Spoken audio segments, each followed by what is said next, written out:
All right, we're live. Jeff, how you doing? Pretty good, man.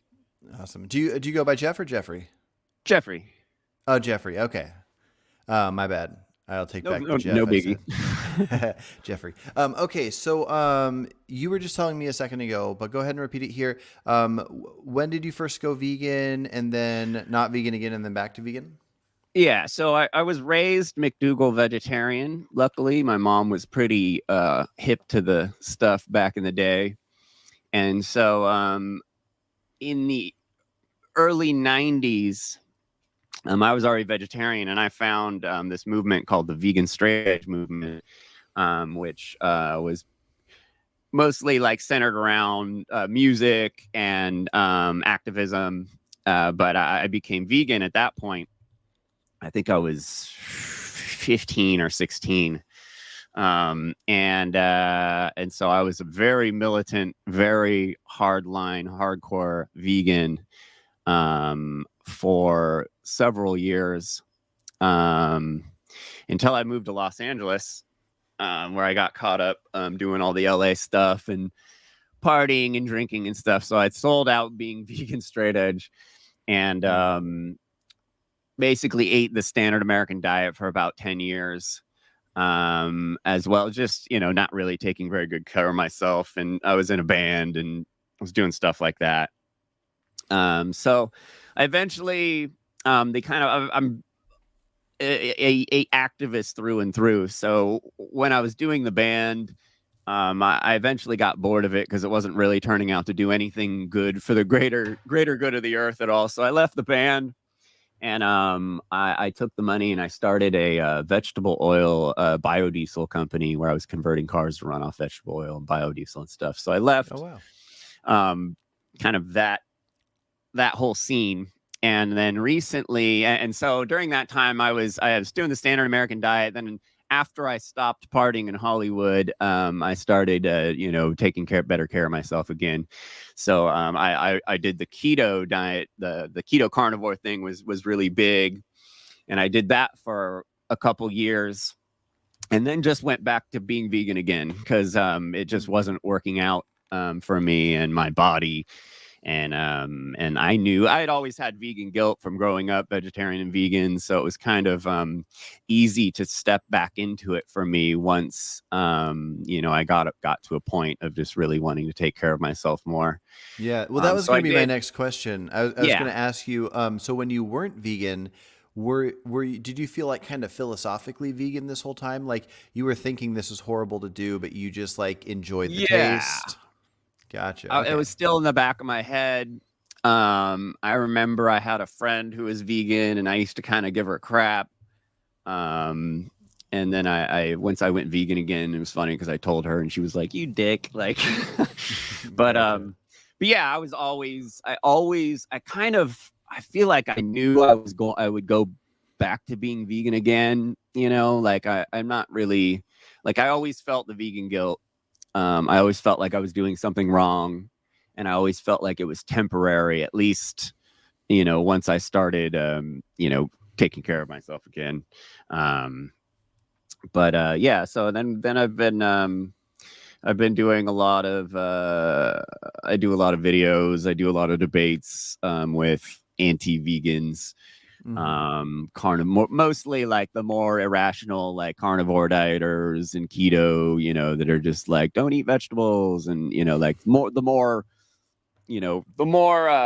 fringy, I go after more fringy people. Yeah. So how long have you been full on vegan diet? How long total in my life, or how No, long just recently? This last time, consecutively. Yeah. probably, I don't know, maybe 5 years Okay. Okay. now. This time, yeah. Gotcha. Okay. So 2018-ish, 2019, Yeah, just I'm right before COVID hit. 44 now. Okay. Gotcha. Okay. I'm 37. Cause I have a somewhat similar situation. I didn't grow up, vegetarian like you did, but right around the age of like 18, 19, is when I started thinking for myself and getting out of the religion I was brought up in. And I also just pondered everything in life. I've always been fascinated by philosophy. And before I had even heard of veganism, I just thought about it. And I just thought like, why should we be doing this thing? So anyways, I went vegan on my own. And then like a year and a half in, I just missed meat so much. I went back to it, and then I did a back and forth thing. And I've been vegan for 8 years now. But I think it's always fascinating to look at cases like mine and yours, where one goes vegan because of the morals of it, because of feeling that philosophy of it, and then kind of falling off the wagon and then going back to it.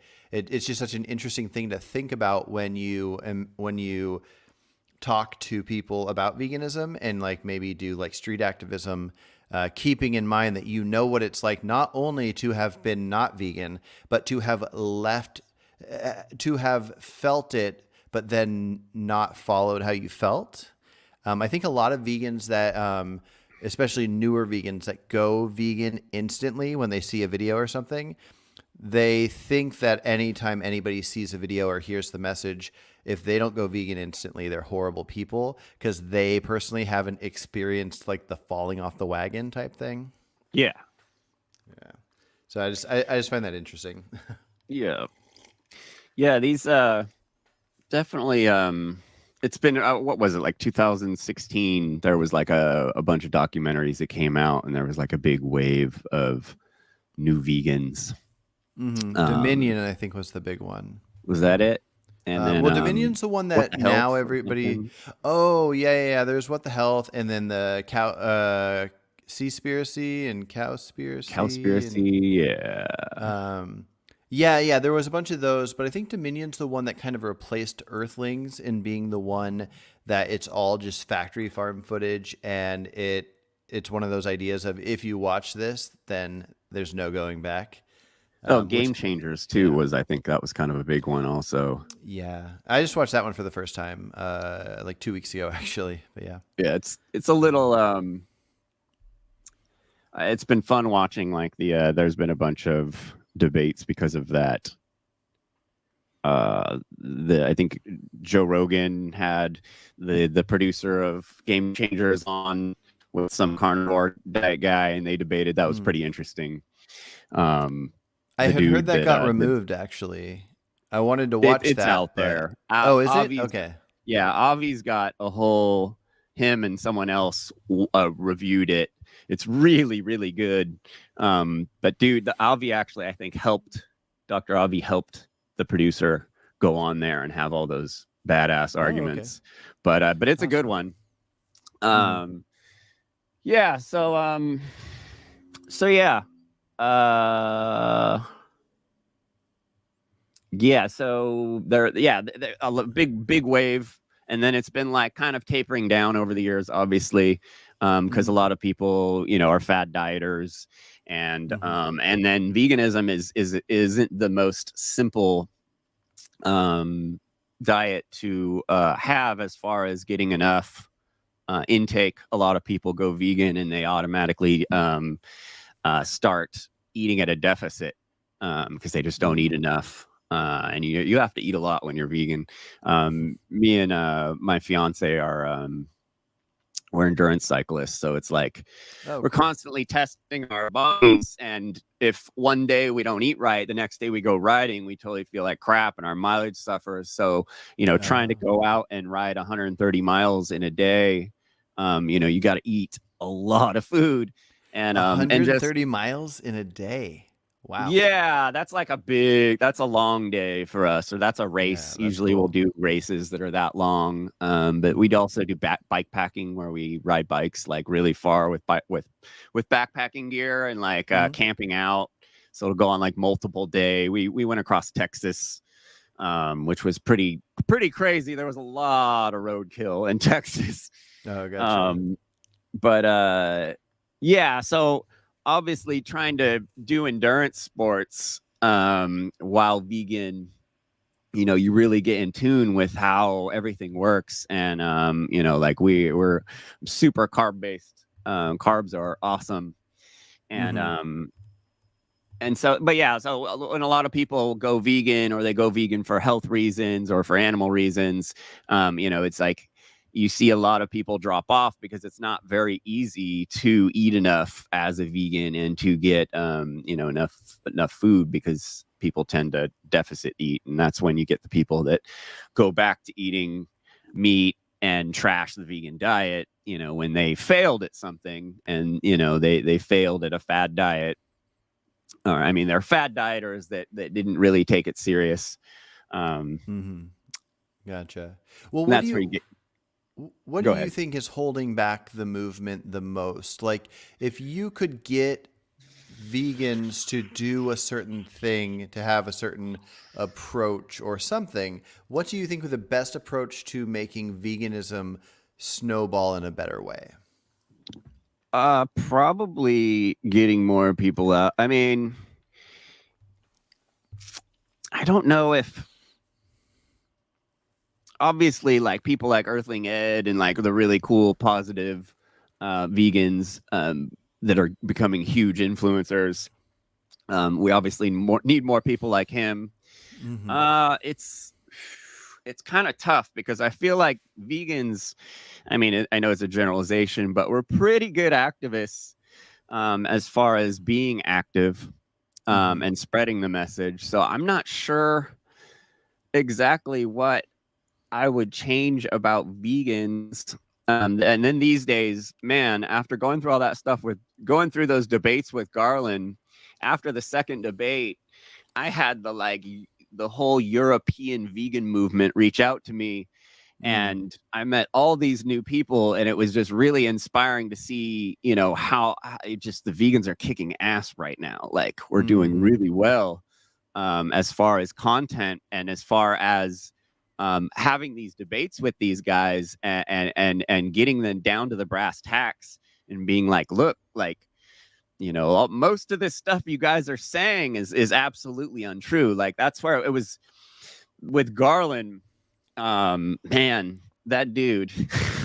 It's frustrating when you put so much energy into something and someone just kind of ignores it. Like, I was watching Garland on your show the other day, and he was just saying all this stuff that I had just gone through we got him to concede to these things that now he's still, talking about. Oh, Yeah. like we looked at all the numbers. We looked at the crop death numbers. We went through everything, like down to brass tacks, about Mm-hmm. soy and ethanol and all this stuff, and he conceded on the show, and then he just continues to go do his stuff as if it never happened.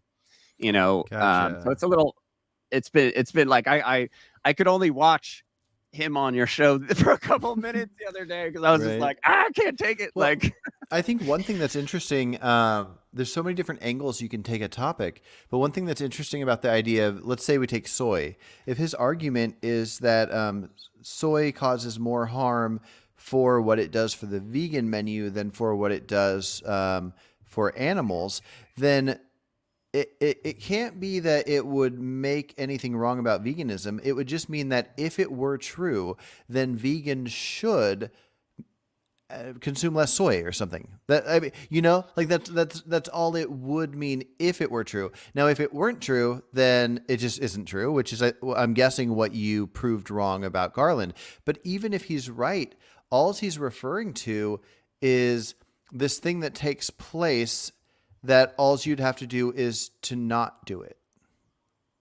yeah. Like, Well, I guess that's just kind of my counter to all anti-vegan stuff is, if we just hypothetically accepted that they were right about anything, if you just take any product, if avocados, if it killed more animals to get avocados than it is to kill animals to eat them, then eating avocados would not be vegan. Like, our goal isn't to just make some random claim about plants. Our goal is to not needlessly harm animals. And so there is no debunking veganism. Veganism just follows the path to not harming the animals. yeah, that's why it's fun. I always crack up when people tell me that I'm evil and stuff because I'm vegan. I'm like, what? How what? Because I don't eat animals, I'm evil? It's Yeah. like, it's super funny. But yeah, Garland, Garland's tough because he thinks he's just like every crop is full of rodenticide and every animal's killed, and it's like these ideas like shooting a bird that comes into a crop area doesn't do like that's not what most farmers do. That's not going to do anything. Like birds aren't going to leave because a bird got shot there. They're still going to show up. Like it's just it's massive generalizations about how farming is, but it's like it's just worst case scenario. But to him, it's all across the board. You know, like he doesn't understand that the incidental versus you know, like he thinks that since we know animals get killed, you know, that crop deaths exist, that we're not vegan because we haven't done anything to to stop it or get, you know, it's like like he doesn't understand that if vegans were farming, they wouldn't be doing these things. And he just it's really tough doing stuff with him. I had to literally, like, he wanted to do another debate and I was just like, I don't have time for you anymore. Like, yeah, well, his goal is to end veganism. He's not looking I like to give people the benefit of the doubt, but I don't get the vibe that he has any interest in figuring out what's right. He just wants to prove veganism wrong for whatever reason. But I think the one thing that is good about what he's doing, or at least his ideas, is it's things I have never heard of before. When I thought of crop deaths in the past, the only thing I ever really heard of was just the idea. I imagined a tractor plowing through a field to get carrots, and mice and snakes that were there would die, and these would be accidents, and I just wasn't too worried about it. Now, if according to Vegan Gains, rodenticide doesn't happen much in the U.S. I don't know if that's accurate, but wherever it does happen, I would say that it's worth working on innovations to have better methods to make like things that have sound frequencies to make rodents not want to be in a certain radius. Just various methods that would to use in place of these types of things. So I think it is worth looking at all these crop ideas. Like, for example, the pesticides that are sprayed on crops for your standard crops versus organic crops that don't have pesticides but use manure. Like us looking at the math, kind of outweighing like how bad is manure, or how likely is it for a third option of veganic farming where there's no pesticides and no manure. And I don't think we should ignore these things. I don't think we should just say, oh, crop deaths don't matter. What a joke of an argument. We just don't have to look at it as countering veganism. It's just, what can we as vegans do to have a better outcome with crop deaths? Yeah, that's where we get back to good faith debates, and that's why I won't debate Garland anymore, is because I've wasted a lot of time trying to have these conversations with him, and it's just like it's in one ear and out the other with him, and he just wants to keep looping on the same few arguments he has that are clearly been debunked and are clearly debunkable. He just doesn't want to admit it. And then he wants, his regenerative grazing, like so in order to regeneratively graze, you have to clear the field, right? Which is the same thing you have to do if you're going to grow crops. There's so many holes to his arguments. And like he loves talking about how that we got to shoot pigs and the wild boars from damaging the crops, but the wild boars were actually brought here for the animal agriculture industry. So it's like there's so many of these arguments he has, but he's never going to actually listen or ever actually going to take into consideration anything we say, because he's just he's trying to be the anti-vegan guy, and he's trying to build his YouTube, and that's all he really cares about, is building a collection of anti-vegans. He's not interested in the least bit of in getting down to what actually is real and not.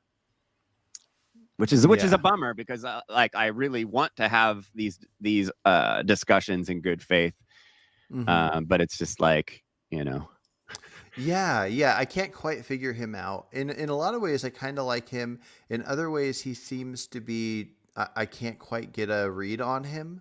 I'll probably have some more conversations with him, but he seems to jump to conclusions a bit too much. Like the talk that you saw part of yesterday, me and my buddy Michael, who was on there before I think you showed up, just at the beginning, we were saying that there's a difference between accidentally killing something or protecting something and the intentionally or intentional. Yeah. incidental. There's a big And difference in those two things. yeah, well, and without hearing us out or having a conversation and breaking it down, it was just this like yelling, upset thing. And it's like, you can't just expect us to go, okay, we're not vegans anymore, we're on your side, or anything else is you just yelling at us.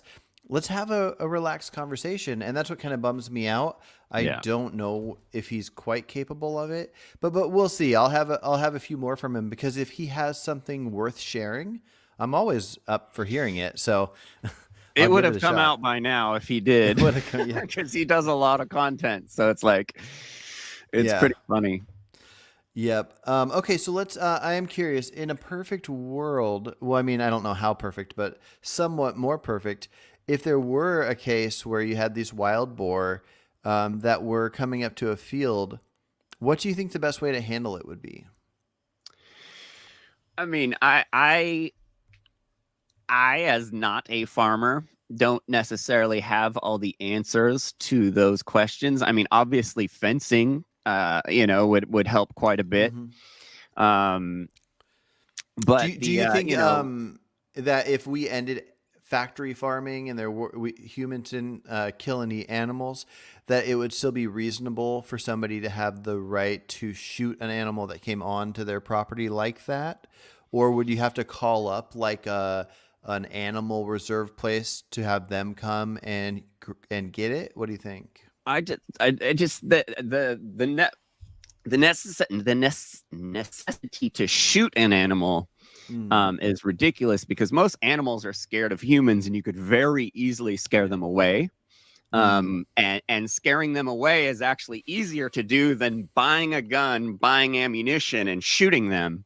Like the shooting, the rodenticide and the shooting every single animal thing is really small brain stuff. It's not stuff that it's like only the worst farmers would be doing that consistently, that are simply like not wanting to spend the money to actually control their fields. And like, I live in California, and I live in a very farmy area, and there's no animals here, getting into these fields for the most. I mean, not what Garland is explaining is happening in every single field is not happening in lots of fields in lots of farms. So they're obviously farmers need to maintain and control their fields a little bit better, outside of just blowing away every animal that flies into the area. This whole thing started with me responding to it was Rogan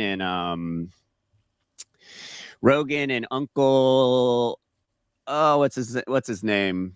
The guitarist, how is his name not in my head right now?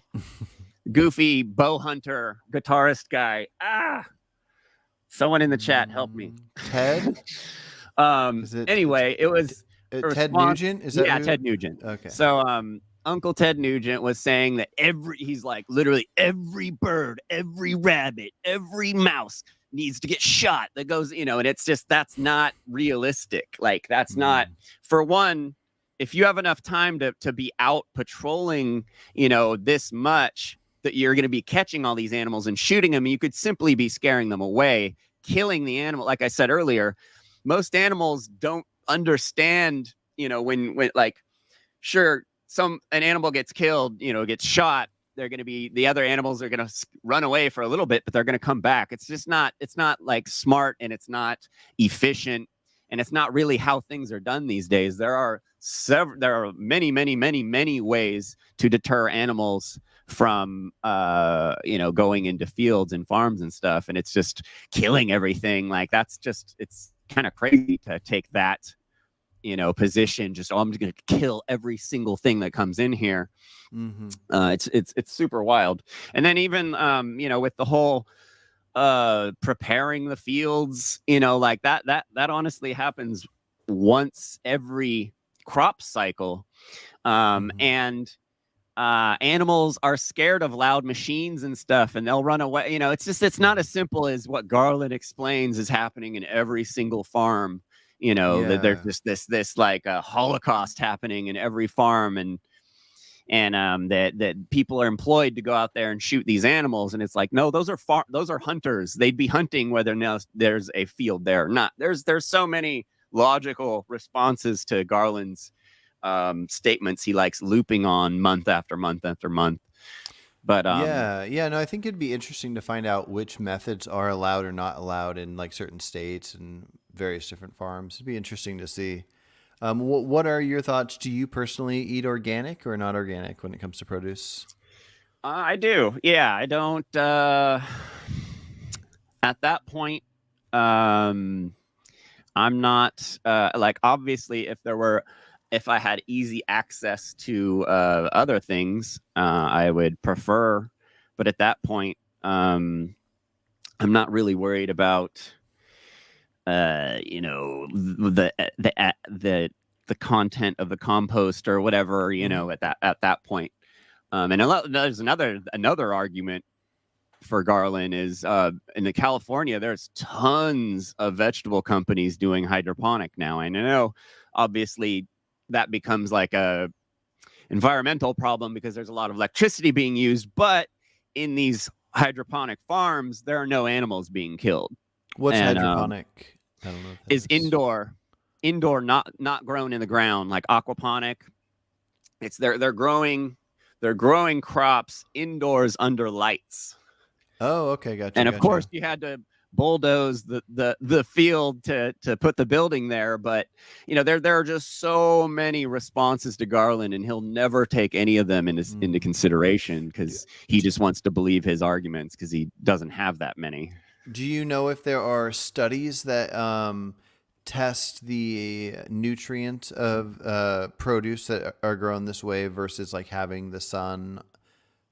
I imagine it's probably all right, but I just wonder if the sun would a lot of these places, they don't even use soil. It's like aeroponics. It's where the roots grow in the air, and there's little misters that spray the roots, so there's no soil. Oh, weird. Yeah, it's pretty interesting stuff. I wonder. They're getting like way better crops out of these hydroponic farms, I guess they're called. Yeah. If you go up the 5 in California, you can see these giant buildings, and they're making vegetables. It's just a different, yeah.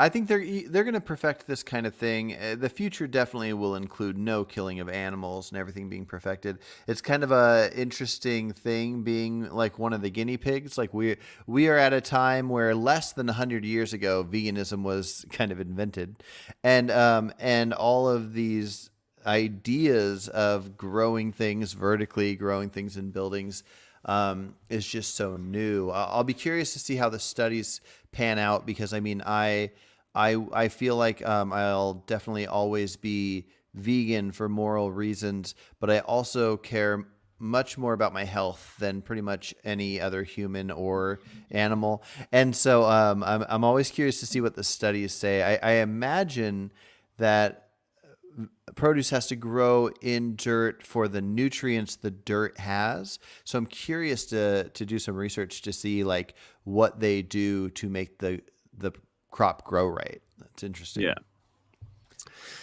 Yeah, I mean, obviously they put it's similar to how they grow marijuana. They have the water. They have nutrients that they put into the water and spray onto the root systems. It's pretty interesting. Mm-hmm. But yeah, I mean, that's the other thing. Garland's position is very much rooted in nutrients and the nutritional content of these foods. And we're really, the macros are really a lot more important to us as humans than the actual nutritional content. And while that, like Joey Schwartz and Garland, all day they talk about how meat is the most nutrient dense.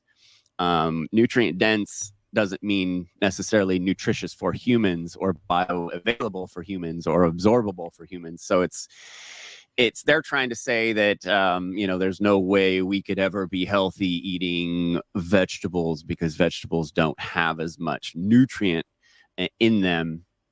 And I don't know if you watched my second debate with Garland when Vegan Gains came on, and Garland I did see that one. Couldn't even, like, he came up with like one nutrient that you couldn't get in meat or in vegetables, and it turns out that wasn't even something that there's never been someone deficient in that in the history of doing medicine. And it's just, once you press these guys, they have nothing. They just have these statements that they like saying over and over and over again. And once you get below that and try and get them to, that's why Garland doesn't like doing, that's why he gets so upset and just wants to argue, because he doesn't want to find out the truth. He just wants to build his YouTube and get his followers, because all the anti-vegans want to see is they want to see a anti-vegan go and yell at a vegan, and that's what Garland was doing on your show the other day, and that's all he's really interested in doing. Yeah. No, it's pretty interesting. Well, I feel like the nutrients thing is so interesting. Personally, I feel convinced that whole food, plant-based is the way to go. I imagine our diets naturally are something like chimpanzees and other primates. And probably my main source of following nutrition information is Michael Greger, Nutrition Facts. Dr. Greger's awesome. Yeah. And so I feel convinced, but since this is all new, I have stated when talking to people that I wouldn't necessarily make it illegal to eat animals at this point.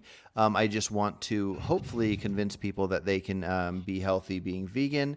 But my kind of main push I have with people, especially in the US, is people are so unhealthy as it is. And so if somebody is convinced that they need to eat meat to be healthy, like Garland, then it's like, okay, you're gonna eat meat that you think you need to eat to be healthy. That's fine. But if you're gonna start eating cakes and cookies and deep fried chicken nuggets from McDonald's and hot dogs and all these things that every single possible diet or nutritionist or doctor would say these are clearly unhealthy foods, and you're going to make animals suffer just for your taste buds. That's the ultimate problem. Now, I think down the road, it'd be great if everybody went vegan. But for now, I don't even want to convince meat eaters to stop eating meat. I want them to recognize there's a difference between their decent argument of wanting to eat meat for health is nowhere near the idea of, if you make that claim but then go to McDonald's and eat a Big Mac, you're just making something suffer for absolutely no reason. Yeah, absolutely. A flavor. It's wild. I mean, it's shocking how much science denial is happening in the carnivore movement. They don't want to believe anything at all. Just their anecdotes, basically. I mean, that's that whole Harvard study that came out saying that, all carnivore diet's great, and it turns out it was all what's that guy, the other carnivore guy, the carnivore diet guy that got the big break on Rogan. Man, it's been so nice taking this couple months off and just forgetting about half this stuff, all these guys' names and everything. But the only carnivores I'm familiar with are the Jordan and his daughter Michaela. Baker. Okay, Baker, yeah. Baker, he it was all his people that did the study. Like, he sent 300 of his clients to the guy doing this study, and it was all based on just they're all, oh yeah, it's just, it's great now, like everything's great, my health's great. It's like, yeah, you're taking, you got nothing but carnivore dieters, and all they're doing is self-reporting that they're doing great, which of course someone who shows up that's a carnivore dieter, if they weren't doing great, they probably wouldn't be doing the carnivore diet anymore. Therefore, they wouldn't be there. So it's like these studies are ridiculous. And that's what I had to get down to with Garland and Joey, especially because Joey was talking about, I was giving him meta studies, metadata, and he was giving me like articles, and that's what Garland likes doing. He's like, oh, look at this article says this, this article says this. And it's like, dude, I'm giving you metadata, like hundreds of studies of thousands upon thousands and thousands of people over years. And you're giving me an article,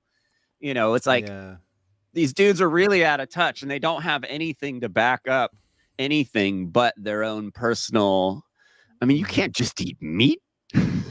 What about what do you feel about this comment here? VL Now says studies are corrupt and studies only say what is best for the majority, not the individual. So don't laugh at personal experience. Well, studies are personal experiences of many more people than just one person. So, of course, all studies, if you go deep enough, you'll find problems in all these things. But this is still our best information. You can't ignore that it's still our best information. Yeah. And if our best information is saying you can't eat like that and have a long, happy, healthy life, which is all our information says that, some guy that got a doctorate from a website shows up on Rogan, says the opposite. And since the cult of Rogan is so deep, it's just, it becomes, and then these guys get together and it's all like, not double speak, but it's all like infield, they're in an echo chamber just talking to each other. So they spread around each other's BS. And then once they get on a panel or a debate with one of us and we're like, dude, no. Well, yeah, maybe maybe the separation should be that people could recognize that a study is going to help you understand what's best likely for the species, where individuals can state what they feel good about, and that can be good for them, but it's important for listeners to know this is an individual that truly feels how they feel, but it is not a study that helps us understand our species and how our species works. Yeah, and that's why the carnivore people love running with the blood diet stuff. That's been clearly debunked. People say, "Oh, well, that might work for you, but it doesn't work for me." And it's like, no, we're all mammals. We all pretty much work the same on the insides, so I can know your stance. Do you, in a hypothetical where humans had to consume animals, would you go the vegan gain route and just let yourself die, or would you just eat the minimal amount you need to survive and choose yourself first and then maybe humans above other animals? Richard, he's funny. I like the it's a tough one because I do like the rights violations argument. I don't think I would just let myself die. Like,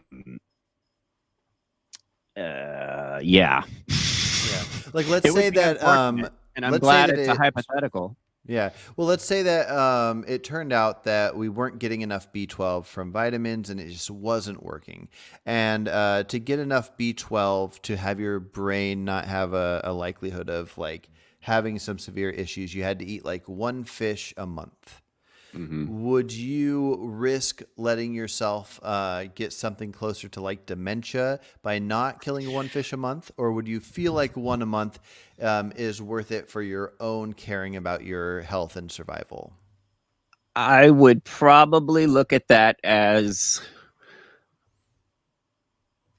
I mean, the sentience level of fish is pretty low. The sustainability is pretty high. I don't know. I would probably choose to continue living if it was just one fish a month. I don't think that is, compared to what's happening now with factory farming and the main, like the stuff I mainly am concerned about, the things that I go after, these more fringe people that are actually spreading disinformation and like factory farm stuff's obviously pretty bad. Factory farm workers, have depression and commit suicide far higher rate. Anytime they put a factory farm in a city, around that factory farm, crime goes up. There's all kinds of, especially domestic violence. So it's like, these are, while yes, these are fallible studies, there is we do have pattern recognition, and we can see these things happening. Sorry, what was your original question? Oh, it's all right. It was just to see if you would adjust your stance on eating animals if you needed some to gain optimal health. Yeah, my stance. I mean, my stance would always be it's wrong. Yeah, the If moral I'm stance would be forced that's to, wrong. if I was forced to have to eat some like fish oil or something, that would just be, I mean, Or better yet, what would you want to put on others? So there's a lot of things I wouldn't put on others, but I would say I don't think humans should be able to kill other humans. I don't think mhm. humans should be able to punch other humans. Um, I'm unsure with animal stuff, but if humans to be at optimal health, if we could just discover through enough testing that for humans to be at optimal health, let's say we're similar to chimpanzees, so we would optimal health could include eating like insects, like termites and stuff, Copy. and Yeah. let's say you needed like one fish a month. Um, if this was optimal health and then not consuming these insects and fish dropped your health to like 90% or 80%, I think it's fine for somebody to go, I'm okay with dropping my health for that. But would you, if you were the ruler of this area or you were going to convince people how to vote, would you vote to make it illegal for others to kill insects and fish to get to their optimal health? Well, I'm a libertarian like you. So I don't want to force anyone to do anything, nor would I want to dictate what people do. I would rather the populace come to the moral realization on their own and, publicly ostracize. Like, I believe in that kind of stuff, but I would not want to use a gun to basically as which government is. I wouldn't want to use government to force that on people. I would Gotcha. rather that. But I definitely take the 80% drop in health. I think a lot of these dudes um you know are, there's like the whole argument, oh, veganism's being pushed to make us weak so we're more docile. I don't see, like, if that was true. So what you're saying, okay, like, if it turns out that we vegans are 40% less healthy than meat eaters, I would definitely take the drop. But I don't think that, like, I'm not sure what exactly that means, because like I mean, I'm not sure how. Obviously you want to be healthy to stay in your prime long. But if it's like, if I'm just losing some performance, like if I can't ride my bike quite as far, I'm okay with that. Realistically, I'm not going to have to go to war in my life to go fight for my life or anyone else's, most likely. So having this theoretical 100% health and performance, like, isn't something that is so important to me that I'm willing to, turn my back on animals, basically. You know, and if I did take a little ding in health, I wouldn't be too worried about it. But I don't believe that's true in the least bit, because I Oh have yeah. had every diet, and I was my most. I mean, I was okay. To be honest, the most unhealthy I've ever been was when I was vegan when I was a kid. Because I was a kid and I didn't know how to take care of I didn't know how to eat right. I lived off of, and this was vegan in a time that no one knew what the word meant. So there was not vegan restaurants everywhere. There were not tons of vegan products. I lived off of soy milk and like so many soy products. It was ridiculous. So I was very unhealthy. I was the most unhealthiest I've been in my life was when I was vegan, but the healthiest I've been in my life is when I was vegan too. Yeah. Um, I know that at least as far as staying in shape, when I was on the standard American diet, it was impossible to stay in shape. My body fluctuated like crazy. I had a hard time, and I'm skinny, so it's like a skinny guy gets a little bit of a beer gut. It looks really messed up. So like it was very hard staying in shape, staying healthy, like as far as like cardio stuff like that. It was almost impossible. Going back this last time and doing veganism the right way, I've never had health this good. Yeah. Well, if you're riding 130 miles on a bike in one day, I think you're probably doing pretty good with your health. I'm old too. That's pretty awesome. Yeah. But yeah, it's like that's the thing. It's like I talk to these guys and I'm like, what is wrong with me that what do you think is wrong with me?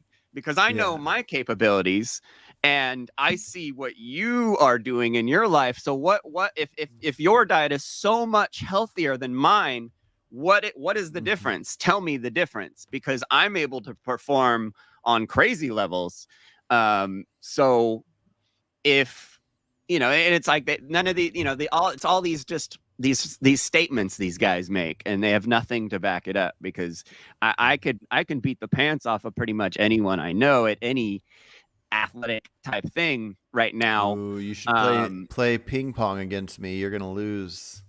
Yeah, but then again, it would be vegan against vegan, so it wouldn't prove anything. So yeah, Joey, Carnivore Camaraderie, Joey, I challenged him to any physical challenge, because he lives in LA too, and I live in LA. Oh, okay. So I was like, dude, if you're here, let's do something. And he was like, yeah, let's fight. And I'm all, you want to do like a UFC fight with me? And he's like, yeah. And I'm all right, I'm going to hold you to that. But then I just hit him up a couple months ago. I'm all, let's do this. And he's like, oh, let's just play ping. He's like, let's just play soccer or something. And I'm like, dude, come on. That's well, you play soccer. I don't. That's like me going, oh, let's go ride bikes and see who wins. Like, obviously I'm going to win.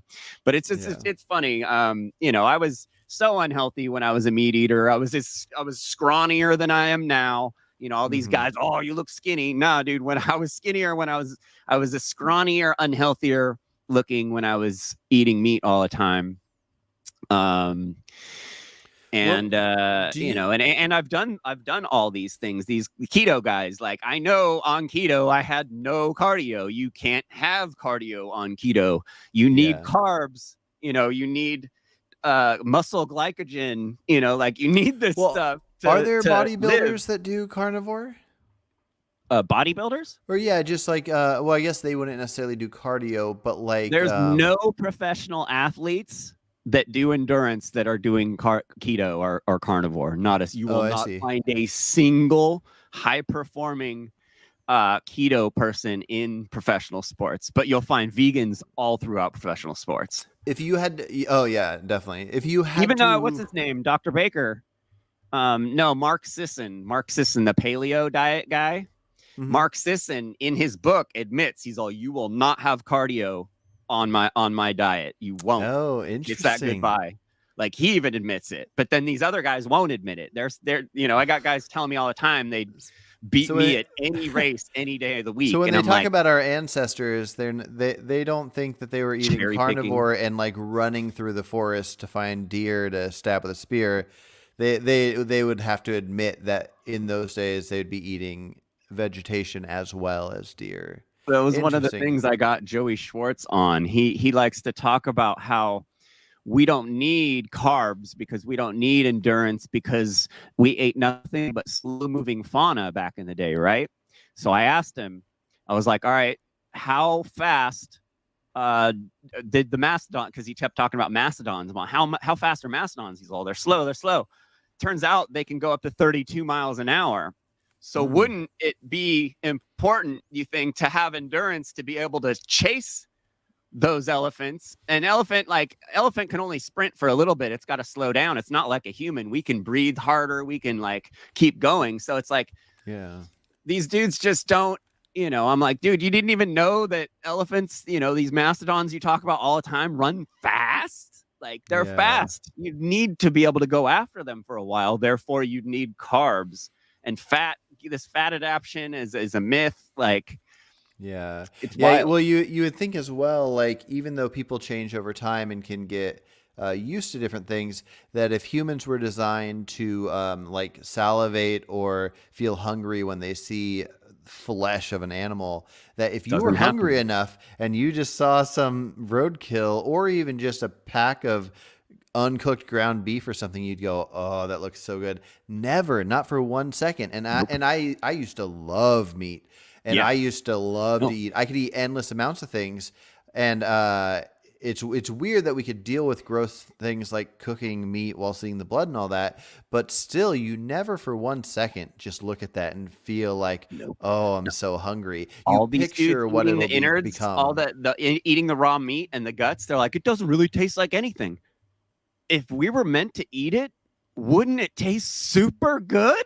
I didn't even know people do that. That sounds crazy. Yeah, no, all these, yeah. When I That's was wild. doing the debate with Joey, he was eating some guts, and he drinks milk with raw eggs in it, Ooh. and then he got scurvy. Oh, And that's that's not good. why it's you should check out Joey's page. It's pretty Yeah. funny. It's like the bottom of the barrel. Like Garland even is a little bit more, realistic than this Joey kid is, because Maybe I'll Joey stay just away. doesn't know, like he has no life experience. He's 19, so it's like he's just purely regurgitating stuff, like Dr. Baker and Sisson and like all these guys say. And then it's funny watching the chat, because there's all these adults in there like, why are you guys taking health advice from a 19-year-old? Like, this is wild. Like, grow up. RC 8802 tells me to say hi to you. Oh, what's I don't know up? if you're familiar with him. Okay. I was going to ask you though, since we were talking about health, do you think that it's some kind of an obligation for vegans to be healthy, because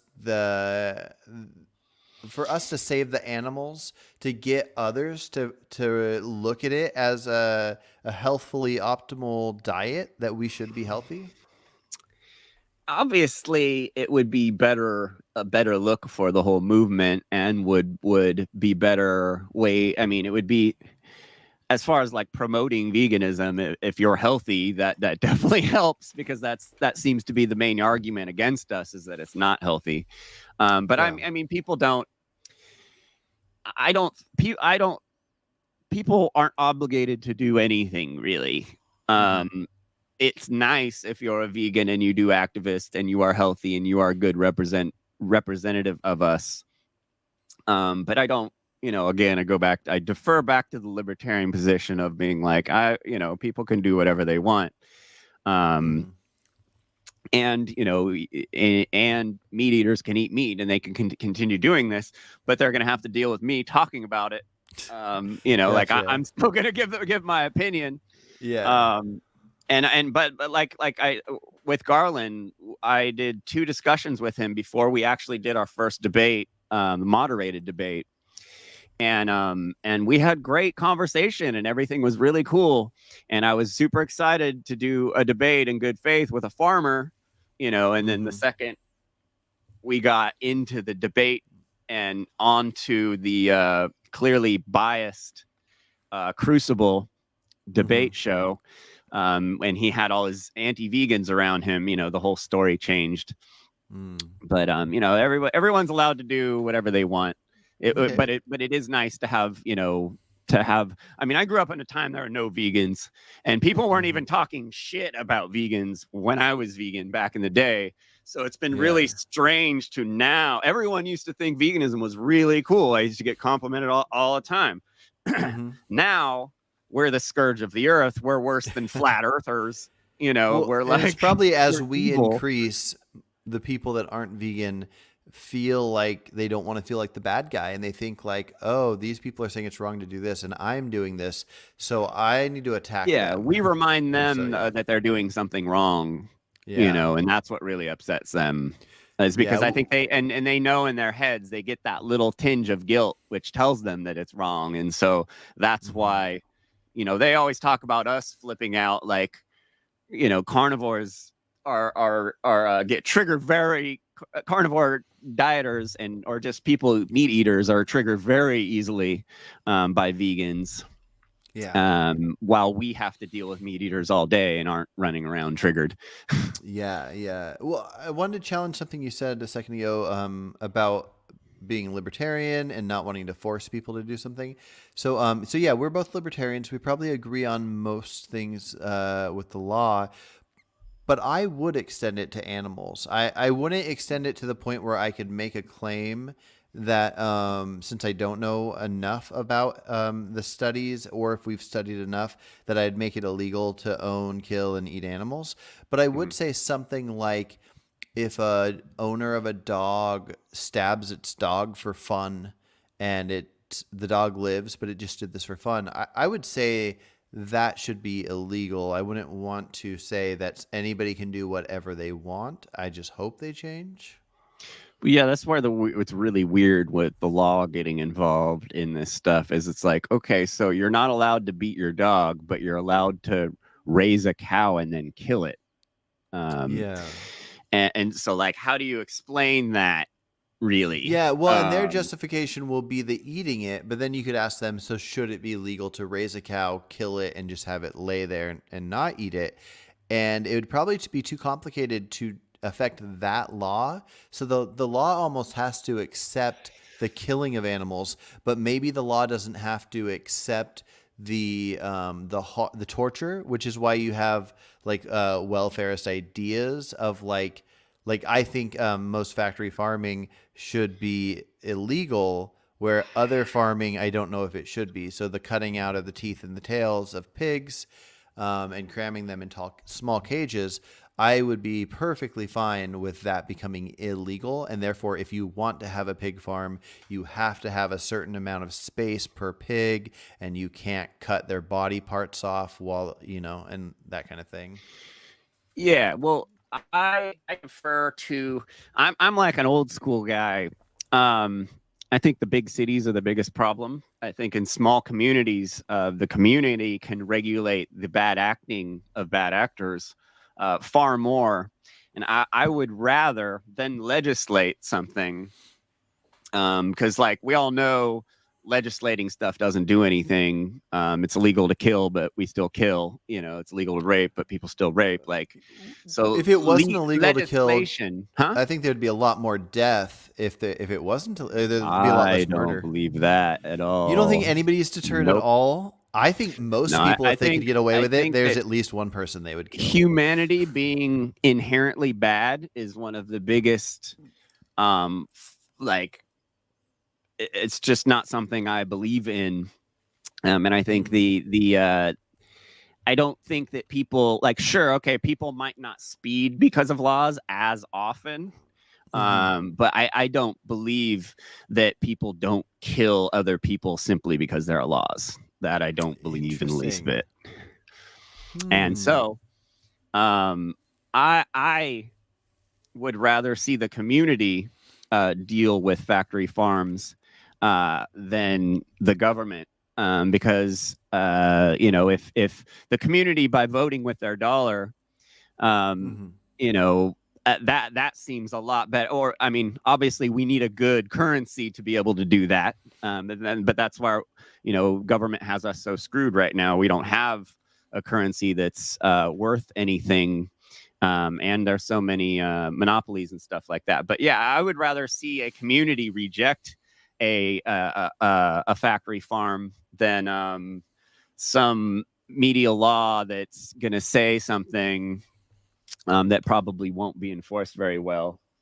Gotcha. Uh, Government doesn't do anything right, so I wouldn't want to depend on them for that. But obviously, I get what you're saying. That would be obviously a good step in the right direction. Getting some more clear laws about what abuse is and what neglect, and like all these things, all the atrocities that happen in these farms. I mean, it's like you watch some of the factory farm footage, and you're like, okay, so there are definitely like laws against what some of these guys are doing right now. Like you're seeing them like the pig farms, and these dudes are just horrendously violent towards these pigs, and it's like, okay, I'm sure there's a law that says that they're not supposed to be doing that, but they are. Mm. Like Gotcha. but if like the community finds, sees this footage and comes up with torches and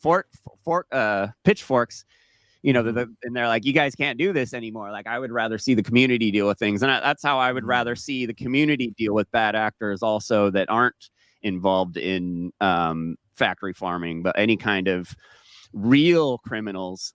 Like, you have what we perceive as criminals because there's so many laws on the books, everything's illegal. But then the real, like, common law, real, like, don't kill, don't rape, those things are very few and far between, and can very much be handled by the community better than government and the legal system and the police do now, which makes us the victim twice. You get robbed, then you're robbed for the tax dollars to imprison this guy. So you're getting victimized twice using their system. And then that guy gets sent away to jail where he becomes a super criminal. Like, clearly the community, where someone's having a mental health problem, they're getting a little violent, the community's like, hey, that's Sam's brother. Like, let's figure this out. I lived in Central America and I watched this happen a lot, where the community was able to deal with a few bad actors. And I watched the community deal with a few mentally challenged people. And it was the most beautiful thing that I've ever seen. Like, because there were no police involved and no one was getting sent to jail and no one was getting, like the community came together and figured out a way to fix the problem. And it was really inspiring to see that, and it wasn't that far away from the United States that I saw that happen. There was this dude with Tourette's that would run through towns. Sometimes he's cool, sometimes he's freaking out, breaking stuff. He came into the market one day and is grabbing everyone's food. All the ladies in the market ran over, grabbed him, and started dancing with him, and completely changed his mood. And they took him outside and they were dancing with him. And like, they just knew how to deal with him when he gets crazy. They didn't call the cops. The cops didn't come down, beat the crap out of the guy, take him away to jail. Like, I believe in far more, community-based solutions to the problems we have. And also with the veganism stuff, because it's very easy, like, it's not cool watching these videos. Even the meat eaters don't like seeing this stuff. I post it sometimes, and I posted some video recently of footage of in a halal meat facility where they did halal, and like all these meat eaters were like, "Oh my God, that's all." It's like, we have, it's not like we don't have good, like, no one likes seeing animals get killed at the end of the day. Like, even these guys that are like, oh, bacon, like, you press them enough, they're going to be like, yeah, I'd rather the animals left alone, but they still want to eat them. Well, I agree with a lot of that for sure. I got to hop off here in a sec, but I wanted to bring one more idea to you, especially in the idea of activism versus the legal side of it. I almost feel like it would be better, instead of trying to attempt to get as many vegans as possible, because a lot of people have no ability to just like make themselves go vegan instantly, if we almost made certain types of food products be looked at it in a negative light. Like, how when people think of smoking, they just view it as this like gross thing that people don't like. Yeah, it's been stigmatized. Like, if our focus was to stigmatize fast food and stuff like that, or you kind of like how I was talking about how if you have these animal products that some people think they're getting health out of, it's like, whatever, let's leave those people alone until we can get the bulk of it taken care of. All the people that are just like in public eating McDonald's and feeling like this is reasonable, let's stigmatize that. Let's make it be like where if somebody wants to smoke a cigarette, they have to hide in their garage. If somebody wants to eat McDonald's, it's like, have it delivered to your house, but don't be seen in public with it, and just like, I don't know. I mean, it's probably hard. It seems like it's hard for most vegans to not focus completely on veganism, but like in my mind, and maybe it's because I touch so many different topics, I feel like it can be easy to kind of focus on what's causing the most harm to animals and what actions are the most reasonable that your average person could do to reduce that harm. And that seems like one to me. If you just say all the unhealthy food, let's stigmatize that. Well, there's a lot of brainwashing going on, man. When my daughter was 3, I used to take her to petting zoo and I'd be like, oh, she'd be playing with the animals. And I'd ask her, I'd be like, hey, do you want to eat these? And she'd be like, no. And she'd freak out, you know? And then last time I hung out with her, once she started going to school, it's like it's like a completely different story now. We need meat for muscles, like all this. Same with my son. Like it's like, they've just been fed all this BS that isn't true in the least bit. And it's like we were born vegan. Like we were trained to like meat. It was something that was forced on us when we were too young to have a choice. So all these people, oh, I love my meat. And it's like, well, you didn't in the beginning. You were trained, you acquired that taste after it was forced on you when you were too young to have a choice. And libertarians really don't like hearing that because they're like, it's all about choice and it's wrong to force things on people. So when you tell them that, your parents forced you to eat that meat, they're like, like it really, they don't like hearing that stuff.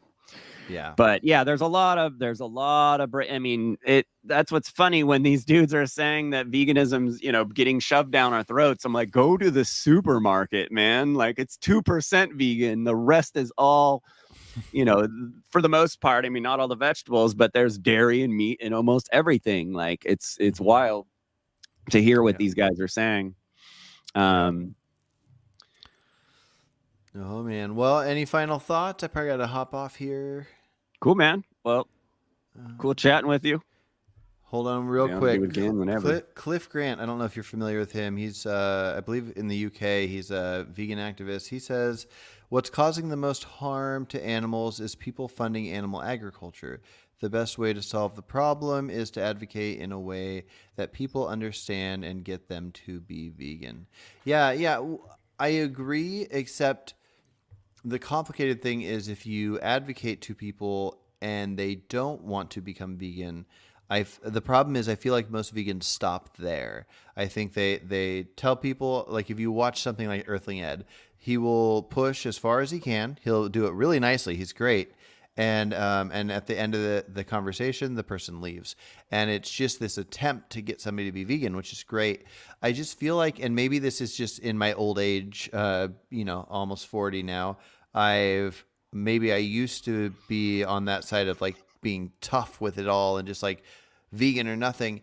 Now I just feel like, okay, well, if they won't go vegan, maybe I need to sit for a few minutes longer and see if they'll be willing to cut back, like eat less, pick the animal that probably should be harmed the least. Like maybe if we care most about pigs, and be like, well, can you cut just pig meat out of your diet? Can you eat no meats on, Meatless Monday type thing or whatever, and I feel like we're not talking with those people they're reasonable people. They're people that don't want to harm animals, but they're not willing to go vegan yet. And if we get them to leave the conversation not thinking vegans are assholes, I feel like that's just like an important element. Once we get the government to stop subsidizing the meat and dairy industry, that's going to be a real big eye-opener for all these people. Once the price of meat and dairy quadruples, they're going to have to deal with the financial burden of it, because right now, Papa Biden pays for about 80% of all the meat and dairy that everybody eats, because it is so financially insane to grow an animal to kill it for food. Financially, it makes no sense whatsoever. I used to have goats. Well, I don't know too much about it, so I can't really challenge your thoughts on it, or I don't even know if you know much about it. What do you think the reason is for that? Like, why would they subsidize that versus subsidizing produce? Because it's a satanic death cult that, who knows? But who benefits from them subsidizing it that makes them make that choice? I wonder. Well, the people who run the government own the hospitals and they own the meat facilities. And so, if they're subsidizing unhealthy food to us, we're going to fill their hospitals till the day we die. They make a lot of money off of us being sick. So so you think there might actually be negative intent there, like the members of Congress, some of them you think are aware that this is an unhealthy thing and they subsidize it because they want to see the profits from healthcare.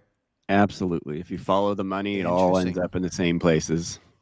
So then But once, the people that are pro subsidies for animal ag would be anti free healthcare. yes, Gotcha. Interesting. Okay.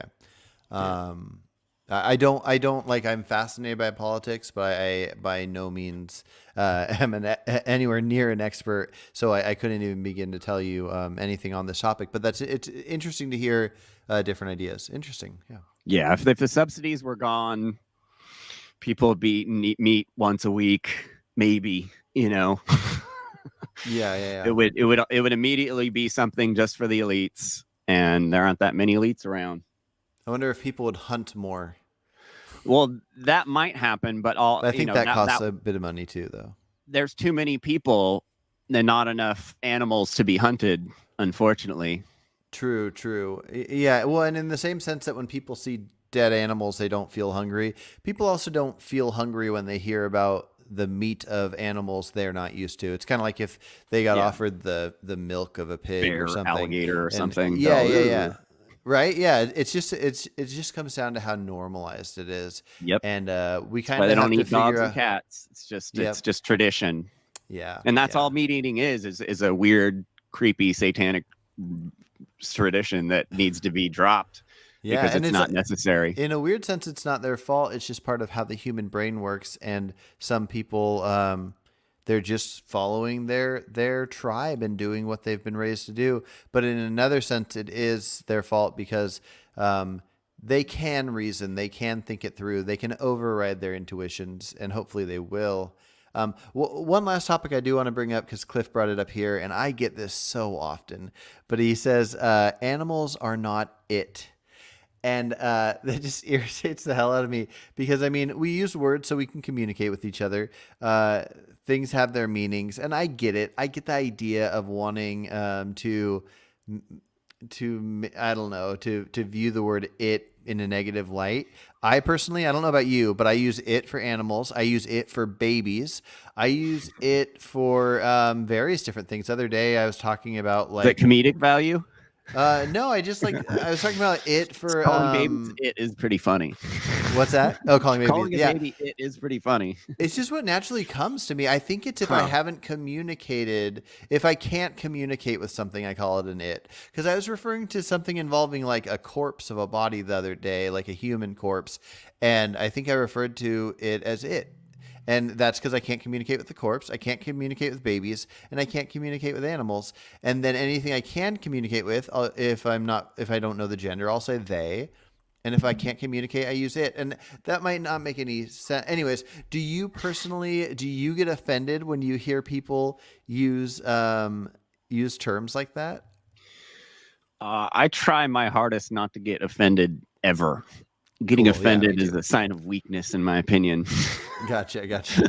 But no, Yeah. I don't. That's like that's the whole argument, the whole pronoun argument. Basically, we're getting down to, and it's all is really not really important. Labels and stuff like that. Yeah, it's more I important to think. be kind than it is to Yeah. worry about what someone's saying. Completely agree. And no offense to other people that do feel that way. I'm not too bothered every time somebody tells me not to say it. But or thing, if I use the word something being an animal being a thing. I just get it so often. But anyways, luckily we can try to all fight together to spread the word and care about animals, and hopefully people will stop eating them. So that's what matters, right? Yeah, Cool, man. Well, this was really good Yeah. talking, and we'll have to do it again sometime. Yeah, for sure. I'm down whenever. Awesome. All right. Take care. All right. Peace.